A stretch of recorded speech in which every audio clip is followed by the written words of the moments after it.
Let's raise a glass, my mother said, her voice gliding over the clink of champagne flutes. To my beautiful daughter Rachel, our star, our pride, the one who actually finished something. Laughter bubbled around the table like venom in crystal. I just kept cutting my salmon. Quietly, politely, like I had no idea that jab was mine. She's everything a parent could hope for, my mother continued. Unlike some who think startups are a personality. More chuckles.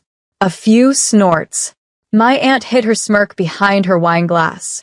Even my father, who used to at least pretend to be neutral, just shook his head with a soft sigh.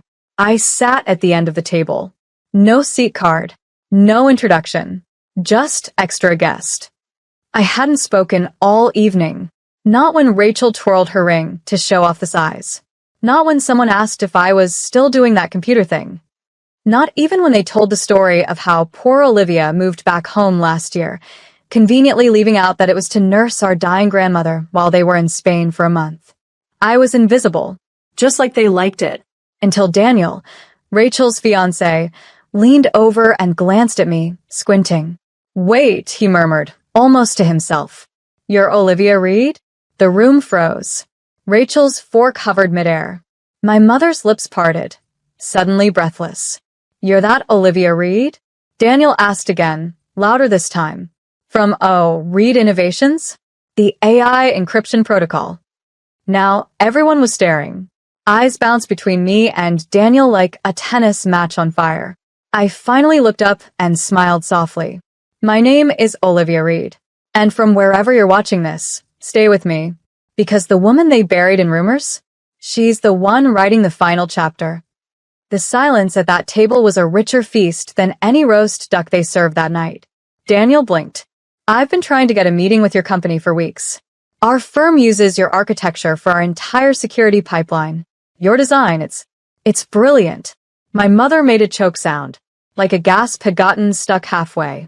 I had no idea Rachel's sister was that Olivia Reed, he added. Rachel's smile cracked. You could almost hear it. I try to tell them, I said quietly. But my failure made a better story. My aunt looked mortified. My father suddenly found his wine glass fascinating. Daniel leaned closer. Why didn't you say anything earlier? I looked him straight in the eye. Because when a room decides who you are, you let them. And then you show up as who you really became. The fork in Rachel's hand clinked onto her plate. The ring didn't shine quite the same anymore. And that was just the beginning. You don't just wake up one day and decide to become invisible. It happens over time, like watching someone erase you with an expensive pen. One line at a time. Growing up, Rachel was the glitter. The one they dressed in gold ribbons and monogrammed dresses. The child who sang off-key in school plays and still got standing ovations. I was the girl with books. The one who remembered homework and won science fairs. But in my house, trophies didn't shine unless they came with a tiara. Mom used to say, Rachel just gets people. Olivia, you get things. Cold, techie things. She said it with a smile, like it was a compliment. But it never felt like one.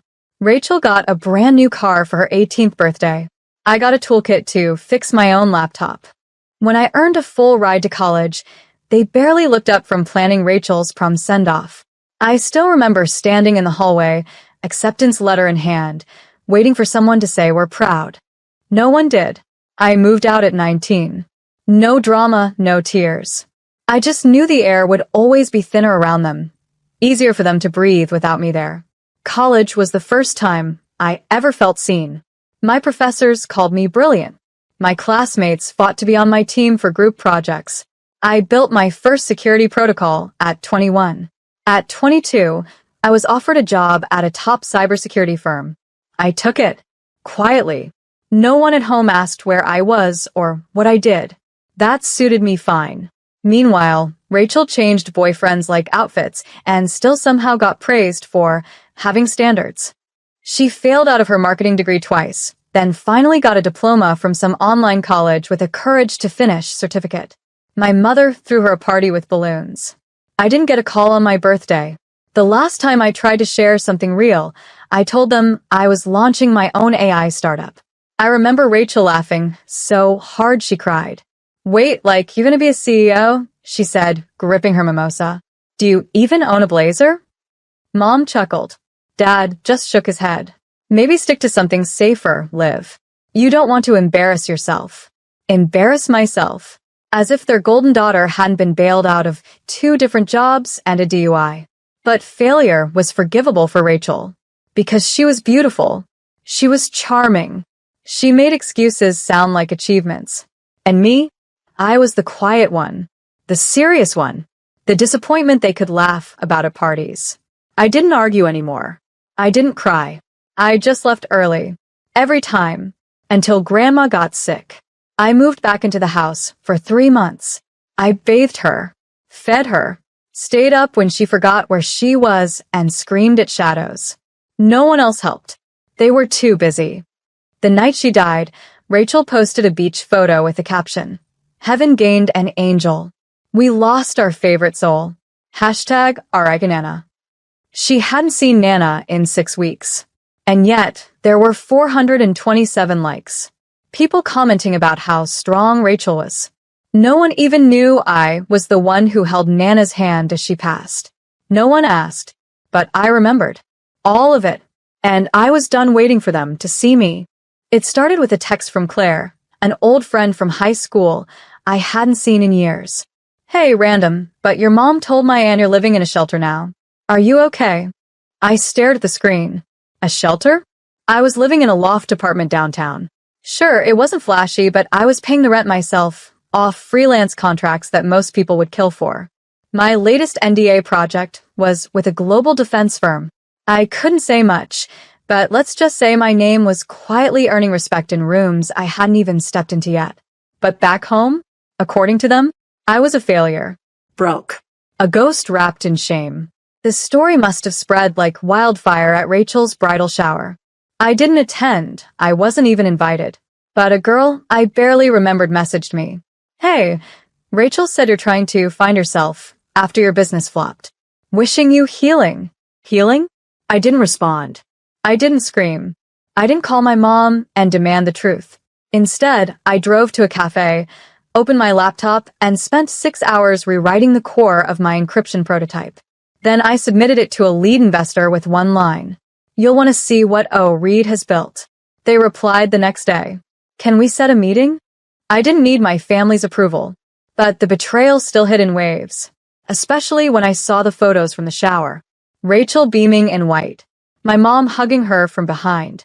The caption, "Proud of our girl, the only one who truly makes us proud." It was surgical, precise, like they'd erased me with intent. I started replaying every family dinner in my head. Every time I'd mention my work and watched their eyes glaze over. Every time someone asked what I did, and my mother jumped in before I could speak. "She's in tech. Something with computers. It's complicated. Complicated." That was her code for "we don't care." Rachel once told a room full of people I was still trying to make apps or whatever, and the table laughed like I was a failed magician. But here's the part they didn't know. The app they joked about? That was a front. A shell company. The real work was behind a black curtain. I was already in talks to license my encryption framework to a government-adjacent firm. I wasn't just in tech. I was building the software they'd use to protect national elections. And they said I was in a shelter. I let them talk. Because people like them? They can only see value when it sparkles on a dress or stares back from a gold-plated invitation. My work didn't come with glitter. Just code. And silence. But silence, when used right, is power. I didn't tell them about the deal. I didn't post about the funding. I just waited. Watched. And prepared. Because they weren't just painting me as a failure, they were cashing in on that narrative. My pain was Rachel's sympathy points. My silence was my mother's social leverage. So, I made a decision. I wouldn't correct them. I'd let the lie grow, until it had roots deep enough to choke them when the truth came to light. And it would. Soon. Because life and revenge are best served with perfect timing. It was 2:13 a.m. when the confirmation hit my inbox. "Congratulations, Ms. Reed. Your funding has cleared." Oh, Reed Innovations is now formally valued at $38.2 million USD. I stared at the screen. Not in disbelief, I knew it was coming. I'd built it line by line of code by line of grief. But still, the moment made my chest ache. Not because I'd made it, but because I knew I wouldn't be able to tell anyone who was supposed to matter. The girl my family called a failure had just signed a deal with a tech giant that ran security infrastructure in over 20 countries. And they still thought I lived in a basement apartment eating tuna out of cans. Let them. Let them laugh at the dust while I built an empire in silence. I wasn't just a CEO. I was an architect of systems, of strategy, and now of poetic revenge. Oh, Reed Innovations was anonymous by design. My face wasn't on the website. My name wasn't on the press release. The logo?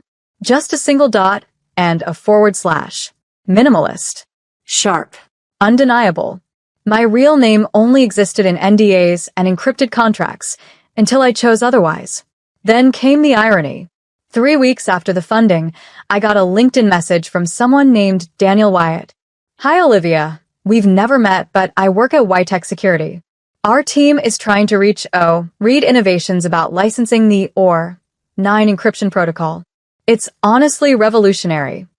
I blinked. Rachel's fiancé. Of all the men, in all the firms, in all the industries, it had to be him. He didn't know who I was. Not yet. I didn't reply. Instead, I forwarded the message to my licensing coordinator and instructed them to not respond just yet. Let them wait. Let him squirm in limbo a little longer. The longer the silence, the louder the name would echo. Then the final piece fell into place. Rachel's engagement dinner. My mother sent a group email. No, we'd love to see you. Just. Rachel's engagement dinner will be held next Saturday. Dress appropriately. As if I were the help. I almost deleted it. Then I saw the guest list. Some of the attendees were board members of firms I now silently owned equity in. Ytech CTO would be there. Government advisors. Even a senator. This wasn't just a party. It was a perfect storm. I RSVP'd yes. I chose my dress like I'd choose an outfit for war. Sleek, elegant, black silk with a neckline just sharp enough to remind them I didn't need sequins to shine. My heels were stilettos, but not high enough to slow my stride. I wore my natural curls out, pinned behind one ear. No designer bag. No entourage. Just presence. Because when you've built power brick by digital brick, you don't have to announce yourself. You arrive. And watch the ones who erased you try to remember your name. The night came. The lights were soft. The music expensive. Rachel wore white like a desperate bride in waiting, floating from table to table with a flute of rose and a practiced laugh. I sat near the end. Again. No fanfare. No seat card. Just the girl they all thought they knew. Until her fiancé locked eyes with me. And the code, the real one, started to crack. Daniel kept glancing at me during the toasts, the jokes, the overdone laughter. At first, it was casual, polite even. But the longer the night stretched, the more intense his stare became. Finally, he leaned toward Rachel and whispered something. She smiled, brushed him off, and went back to entertaining their table. But Daniel wasn't done. He stood, walked over to where I was seated, and crouched slightly, as if seeing me clearly for the first time. Sorry, he said, his brows knitting together. You're Olivia Reed, right? I nodded once. His jaw tightened. Wait, the Olivia Reed? From, Reed Innovations. It wasn't loud, but it didn't need to be. The air left the room. I felt Rachel's posture stiffen behind me. Her laughter stopped mid-note. My mother, who'd been regaling a guest with a story about Rachel's job interview, one Rachel didn't even get, froze with her wine glass halfway to her lips. Are you kidding me? Daniel said again, louder now, blinking like he'd just seen a ghost. You're the one who built the 9 protocol. I've been trying to get a meeting with your firm for months. I didn't smile. I didn't gloat. I just met his gaze and said calmly, that's me. Silence. Heavy, loaded, humiliating silence for them. My mother spoke first, a shaky attempt at laughter.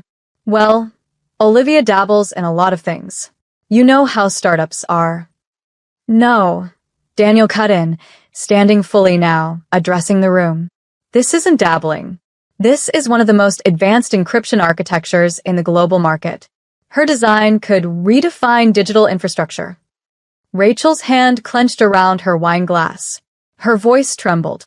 You never said she was in tech. He turned to her. You never said she was the Olivia Reed. Eyes turned. Conversations died. Somewhere, a spoon dropped and clattered against a plate. I sipped my water. Then I turned to Rachel, my voice soft. You told everyone I failed. You didn't think that would ever reach someone who knew the truth. Rachel's lips parted, but nothing came out. I didn't want to ruin your dinner, I continued. But I also didn't come to correct the record. I came because I wanted salmon and silence. One of those is still on the plate.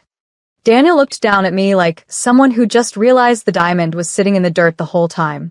He ran a hand through his hair, trying to piece things together. I don't get it, he said. Why hide all this? I looked straight at my mother. Because in this family, the truth isn't as useful as the version that gets more sympathy. My aunt coughed. My father found interest in a centerpiece. Rachel stood, shaky, fake smile plastered on. Let's cut the cake. But the energy had shifted. Permanently. Guests now whispered about me. Not as a tragedy, but as a revelation. I heard one woman murmur, "She's that Olivia Reed?" Another replied, "I thought she was broke?" Daniel didn't move from my side. He just kept looking at me like he'd missed the plot of the story he thought he was starring in. I finished my salmon, pushed back my chair, stood. Enjoy the cake, I said, and I left without saying another word. But the silence I left behind, it roared louder than anything I could have screamed. Rachel called me the next morning, 3 times. I let the first 2 ring out. I answered the third, not because I wanted to talk, but because I wanted her to hear the calm in my voice. You made a scene, she snapped the moment I picked up.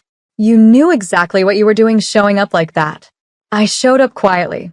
You and your lies did the rest. Oh, don't act like you're innocent. You humiliated me.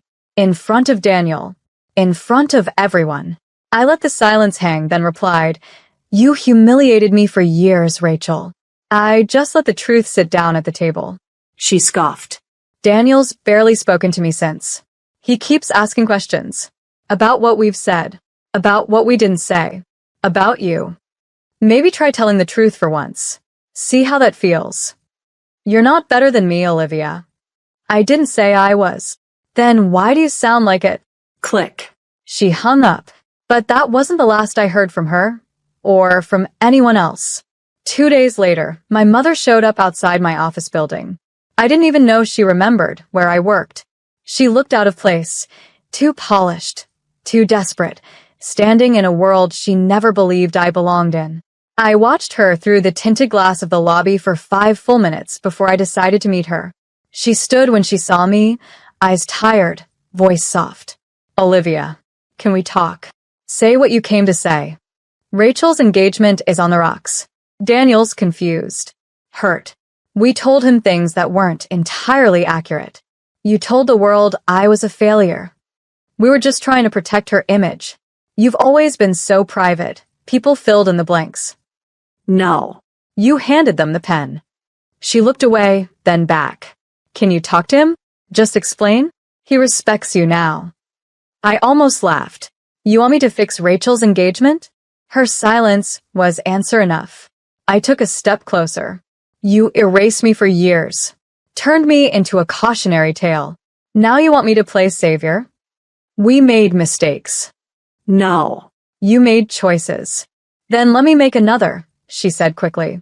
Let's fix this. As a family. I stepped back. That's not a family. That's damage control. I turned and walked away. I didn't look back. That night, Rachel's Instagram account went dark. By morning, the engagement photos were gone. No announcement, no explanation, just silence. People whispered. Friends gossiped. Her perfect image cracked in the most public way possible. And me? I went back to work. I signed 3 more licensing deals. I hired a marketing strategist and told her to make my name known, not for revenge, but for visibility. I was tired of being the girl they used in their fiction. I was ready to be the woman they couldn't deny. In one interview, a tech journalist asked, "You've stayed private for so long. What made you finally speak out?" I looked into the camera and said, "Sometimes the truth needs no defense. It just needs a platform." They tried to bury me in shame, but they forgot. I was the seed. A month after the engagement collapsed, I received an anonymous envelope at my office. Inside was a handwritten note. He left. Said he couldn't marry into a family built on lies. "You win, Rachel." I folded the paper once, then again, and dropped it into the shredder without a second thought. It wasn't about winning. It was about building. And I was just getting started. Oh, Reed Innovations exploded into the global market after my name went public. The same firms that ignored my pitches 2 years ago now lined up to invest. Suddenly, the girl with no blazer was the keynote speaker at cybersecurity summits. But it wasn't just about me anymore. I remembered every time someone like me was dismissed. Too quiet, too odd, too cold. So I created a fund, the Legacy Code Initiative. We mentored young women in tech from underrepresented communities. Paid internships, travel stipends, laptops, mentorship, everything I never got, handed out like gold. I hired women who'd been told, "You don't look like a CTO." Women whose resumes were stronger than their voices because no one ever listened. One of them, a brilliant Nigerian developer named Ifeoma, built a fireproof identity layer on our existing architecture. It made the news. When asked who inspired her, she said, "Olivia Reed taught me to code past the noise, to let my silence do the talking until the world was ready to listen." I sat in my car and cried when I read that, not because I was sad, but because for the first time, I felt like the ashes were blooming into something real. Then came the docuseries request. A producer from Netflix called. They were developing a feature, Anonymous, the women behind the firewalls. I said yes, on one condition, that my story wasn't just about revenge. It had to be about rebirth. We filmed in my first apartment, the cafe where I pitched my company, even the old house, now sold, with a fresh coat of paint and no trace of my childhood inside. I stood outside it for the final scene. The wind caught my curls, and I said, "They left me out of the picture." So I built the frame. And now, I don't need them to see me. The world already does. The episode aired 2 months later. It went viral in under 24 hours. My inbox flooded with messages, some from strangers, others from ghosts, including my father. He wrote a 3-line email. "I watched the show. I was wrong. We all were. You deserved better. I hope you found peace." I didn't reply. Forgiveness isn't always loud. Sometimes it's the quiet choice not to engage. Rachel? She went silent, deleted social media, moved cities. But people don't forget the girl they once mocked, especially when she becomes the name on their firewall's credits. And me? I kept building. Not out of spite, but because when people burn your foundation, you don't rebuild the house.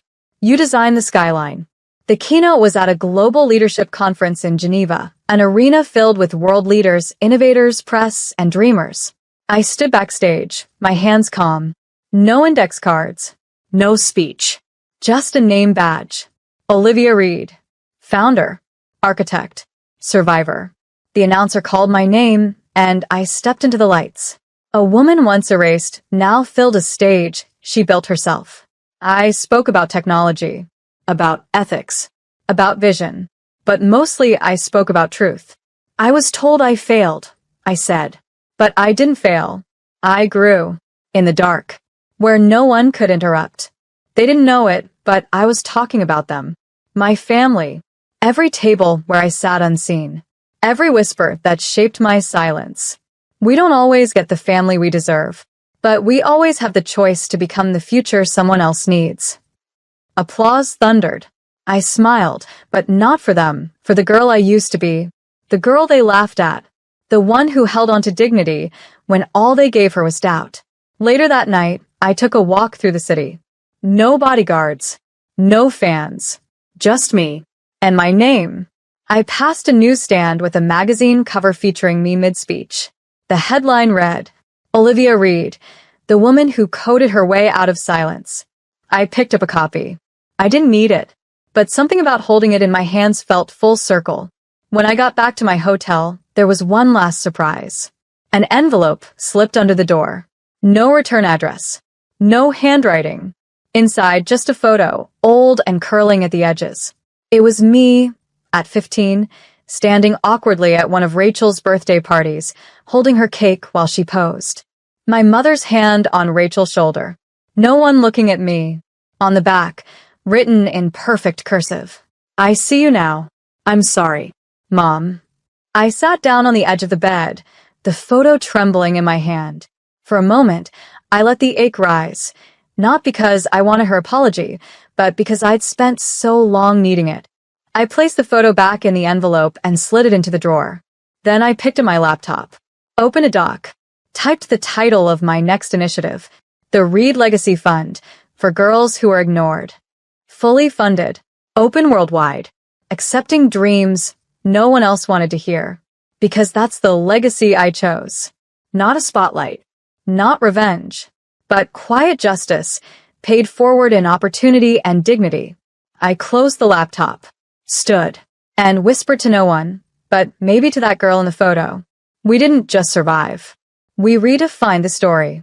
Outside the window, the lights of Geneva shimmered like code waiting to be written. And this time, it was my name on every line.